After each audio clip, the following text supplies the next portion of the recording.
السلام علیکم ناظرین اس ایپیسوڈ کے آغاز میں عثمان صاحب اور بالا خاتون کو زندان بھیج دیا جاتا ہے جبکہ شیخ ادابالی کو رہا کر دیا جاتا ہے۔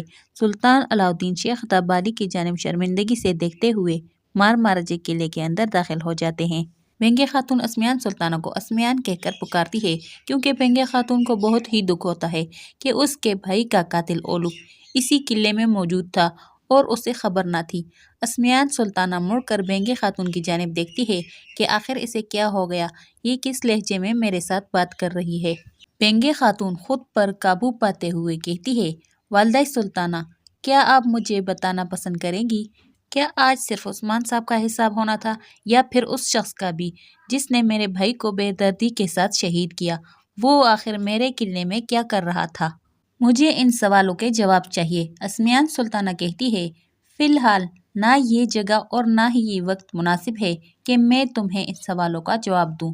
بہتر ہوگا کہ تم میرے ساتھ آؤ، کچھ ہی لمحوں میں تمہیں ان تمام سوالوں کے جواب مل جائیں گے۔ دوسری جانب ینیشہر کا منظر دکھایا جاتا ہے جہاں پر اسی کمرے کے باہر جہاں پر مریضوں کو رکھا گیا ہوتا ہے ایک شخص موجود ہوتا ہے۔ کمرال ابدال اس آدمی سے پوچھتا ہے کہ آپ کو یہ بیماری کب سے لاحق ہوئی ہے؟ وہ شخص بتاتا ہے کہ کل پہلا دن تھا اور آج دوسرا دن ہے۔ کمرال ابدال اس آدمی کو اسی کمرے میں جانے کا کہتے ہیں جہاں پر مریضوں کا علاج کیا جاتا ہے۔ یہ صورتحال دیکھ کر ملعون خاتون کافی پریشان ہو جاتی ہے اور کہتی ہے، یہ مرض تو کسی کو بھی نہیں چھوڑ رہا، یہ تو ہر طرف پھیل رہا ہے۔ پھر ملہن خاتون وہاں پر موجود ایک سپاہی سے کہتی ہے کہ بازار میں موجود تمام کھانے کی اشیاء کو آگ لگا دو، ممکن ہے کہ یہ جراثیم ان کھانے کی اشیاء میں موجود ہو۔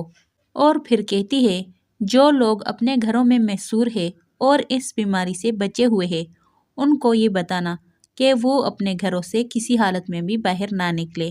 وہ سپاہی کہتا ہے، جیسے آپ کا حکم، اور وہاں سے روانہ ہو جاتا ہے۔ وہاں پر موجود اورحان یہ سب کچھ دیکھ بھی رہا تھا اور سن بھی رہا تھا۔ پھر وہ ملہن خاتون کے پاس آ کر کہتا ہے، اگر ہم کسی طرح سے بھی اس بیماری پر قابو پا بھی لے تب بھی ہمارے لوگ بھوک کی وجہ سے مریں گے کیونکہ ہمارے پاس وہ اشیاء موجود نہیں ہوگی جسے اب ہم ضائع کرنے والے ہیں، کیونکہ اس وقت کوئی بھی قافلہ ینیشہر نہیں آ رہا۔ جب لوگوں کے پاس کھانے کی اشیاء موجود نہیں ہوگی تو وہ لوگ بھوک کی وجہ سے مریں گے اور ہمارے پاس اتنا خزانہ بھی موجود نہیں کہ ہم باہر سے کوئی اشیاء خرید سکے۔ ملہن خاتون کہتی ہے، تم فکر نہ کرو، ہمارے تہہ خانوں میں پہلے سے ہی کچھ سامان موجود ہے اور مجھے یقین ہے کہ وہاں تک یہ بیماری نہیں پہنچی ہوگی جن سے ہم مزید کچھ دن کام چلا سکتے ہیں۔ ابھی ان دونوں کی بات چیت جاری ہوتی ہے کہ اسی دوران عائشہ خاتون اور اولگن خاتون وہاں پر آ جاتی ہے اور ملہن خاتون سے کہتی ہے، ہمیں مارتا کے خلاف کوئی ثبوت نہیں ملا، بلکہ جب ہم اس کی دکان پر گئے تو کوئی بھی چیز اپنی جگہ پر نہیں پڑی تھی، ایسا لگتا ہے کہ مارتا وہ دکان چھوڑ چکی ہے۔ ملہن خاتون کہتی ہے، ایسا کیسے ہو سکتا ہے؟ کوئی نہ کوئی ثبوت تو ضرور ملنا چاہیے تھا۔ اسی دوران وہاں پر اسما خاتون آ جاتی ہے۔ وہ کہتی ہے کہ مارتا کی طرف سے میرے پاس ایک خبر ہے، وہ اپنی دکان وہاں سے تبدیل کر چکی ہے، اس نے کرائے پر دکان لی ہے اور اپنا سارا سامان وہاں پر لے چکی ہے۔ ملہن خاتون اسما سے پوچھتی ہے کہ مارتا نے کس سے دکان خریدی ہے؟ اسما بتاتی ہے کہ مجھے اس کے بارے میں کوئی علم نہیں، لیکن سننے میں آیا ہے کہ وہ شخص اس وقت ینیشہر میں موجود نہیں ہے۔ ملہن خاتون اسما سے کہتی ہے، کچھ بھی کر کے معلوم کرو کہ وہ شخص کون ہے اور پھر مجھے اس کے بارے میں بتانا کہ آخر اس نے کس سے دکان خریدی ہے۔ پھر ملہن خاتون عائشہ خاتون اور اولگن خاتون سے کہتی ہے، سپاہیوں کو تیار کرو، بہت جلد ہم اس دکان پر چھاپا ماریں گے تاکہ ہم معلوم کر سکیں کہ آخر مارتا کسی زہر کا استعمال کر بھی رہی ہے یا نہیں۔ دوسری جانب مارمارجے قلعے کا منظر دکھایا جاتا ہے جہاں پر بینگے خاتون اسمیان سلطانہ کے ساتھ موجود ہوتی ہے۔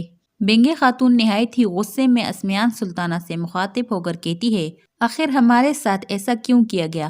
ہمارے ساتھ اتنا بڑا دھوکہ کیوں کیا گیا؟ ہم تو آپ پر بھروسہ کیا کرتے تھے، کیا ہمارے بھروسے کا یہی نتیجہ نکلنا تھا؟ اسمیان سلطانہ غصے میں آ کر کہتی ہے، اب بھی کون سی قیامت آ گئی ہے؟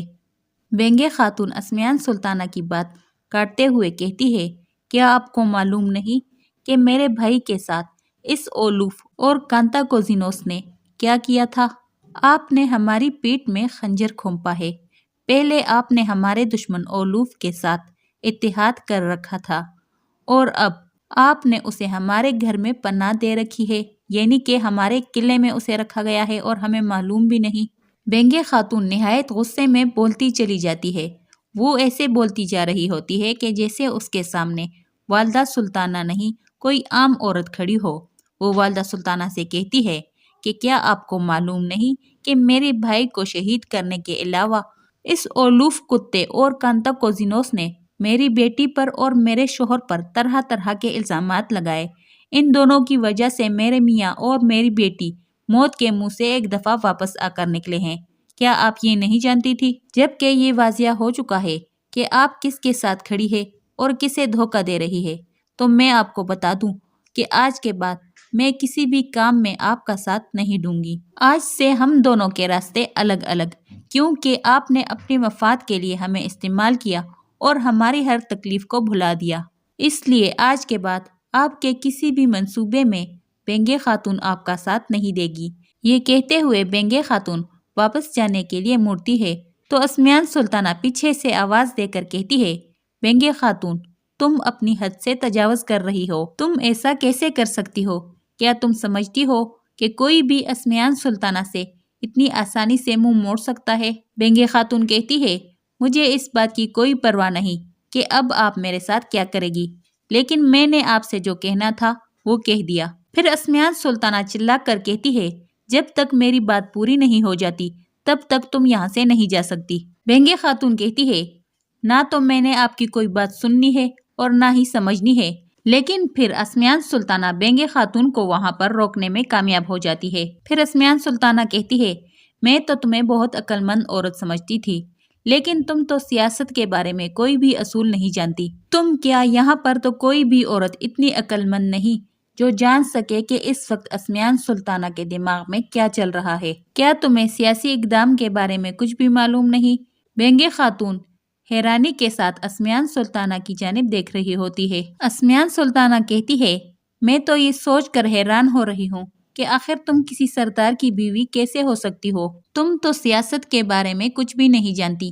بینگے خاتون کہتی ہے، آپ صحیح کہہ رہی ہے، میں سیاست کے بارے میں کچھ بھی نہیں جانتی، لیکن میں ایک چیز جانتی ہوں، جہاں پر عثمان کھڑا ہے وہاں پر آپ بھی کھڑی ہے، یعنی جیسے کہ عثمان ہے ویسی ہی آپ ہے۔ اسمیان سلطانہ کہتی ہے، تمہاری جرت کیسے ہوئی کہ تم نے مجھے اور عثمان کو ایک ساتھ ملا لیا؟ میرا موازنہ کبھی بھی اس باغی انسان کے ساتھ مت کرنا۔